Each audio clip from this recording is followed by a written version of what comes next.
অবিচাল থেকে আমার মরণ যেন হয়, মিনতি করি ও গো বারি, ও গো মহিম দয়া।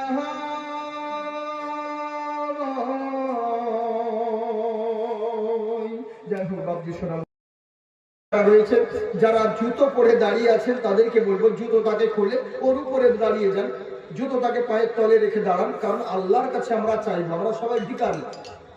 অতএব আদবটা অন্য জামাতের সঙ্গে আমাদের তফাৎটা হলো আদবের লেগে, বুঝলেন? এরই লেগে বলবো আপনি আদব বজায় রাখতে হবে। তবে ইনশাল্লাহ আপনারা সবাই মিলে যাদের জুতো রয়েছে পরে, আপনাদেরকে বলবো জুতোটা খুলে আপনারা প্রবেশ করুন। জি, আমার সাথে সাথে সবাই